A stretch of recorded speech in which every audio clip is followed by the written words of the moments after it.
Grazie.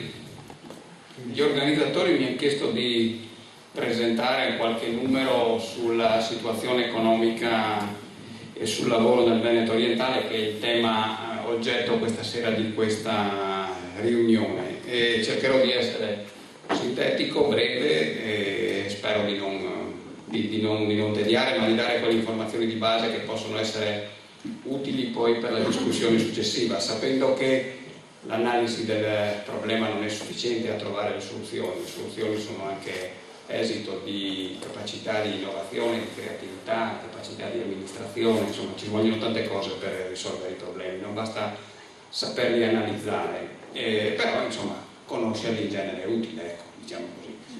E quindi cercherò di dire qualcosa sulla situazione che stiamo attraversando in questo momento, facendo un po' il punto sul dove siamo.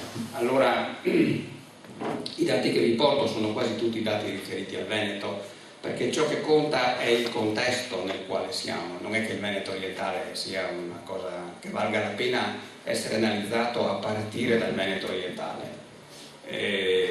Dal momento che viviamo in un contesto più ampio, e ciò che accade qui, ciò che accade anche a noi, è l'esito di dinamiche più consistenti e più generali, poi vedremo comunque qualcosa più di specifico per quanto riguarda la nostra realtà.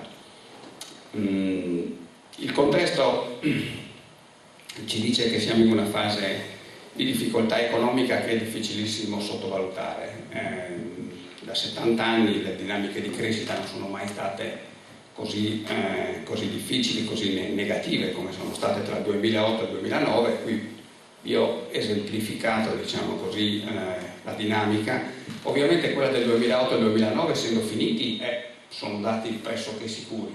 Quelli del 2010 e del 2011, il 2010 è appena finito, ma ancora prima che si raggiunga una certa stabilità nella valutazione delle informazioni serve almeno un anno. Diciamo che l'1,6 che è lì, se viene confermato, è anche buono, insomma. Una crescita dell'1% in termini reali è una crescita bassa. Se viene fatti i conti, diciamo così, viene dopo 2 anni in cui il calo è stato intorno ai 7-8 punti, grosso modo, quindi anche una crescita di 1 punto, però dopo che sei calato di 7-8 punti vuol dire che ne hai recuperato 1, cioè che rispetto al punto da cui eri partito sei ancora molto indietro. Non è che basti dire sono cresciuto più dell'anno scorso, dipende dall'anno scorso quanto ero andato indietro, no?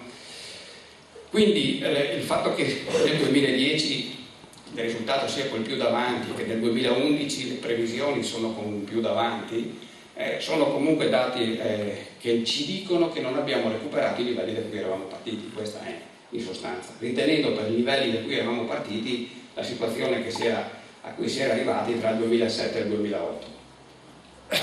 Tanto per guardarla in modo ancora più evidente, se noi trasformiamo i dati che vi avevo mostrato prima sul prodotto interno lordo del Veneto, li trasformiamo in valori pro capite, poi del resto ognuno di noi è più interessato al valore pro capite che non alla massa generale, no? Che bisogna in qualche modo tararlo sulla base della popolazione. Diciamo così, il prodotto interno lordo pro capite in Veneto è intorno ai 25.000 euro a prezzi costanti, ma mi interessa solo far vedere la dinamica.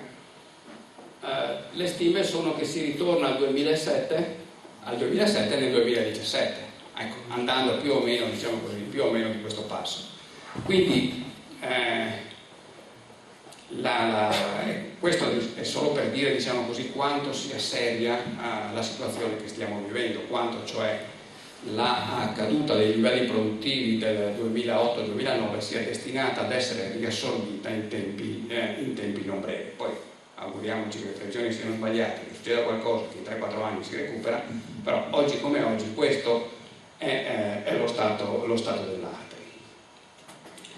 Le ragioni della crisi, le ragioni e il luogo in cui la crisi si è manifestata sono note, quindi non sto qui a rifare la storia della crisi. Grosso modo è venuta meno tra il 2008 e il 2009 la domanda, perché se non c'è qualcuno che compra è inutile lavorare, è inutile produrre, è venuta meno la domanda, e la domanda è venuta meno soprattutto in 2 componenti fondamentali: l'esportazione e gli investimenti. Cioè, perché si è prodotta la crisi? Perché a un certo punto si sono bloccate le esportazioni e perché si sono bloccati gli investimenti.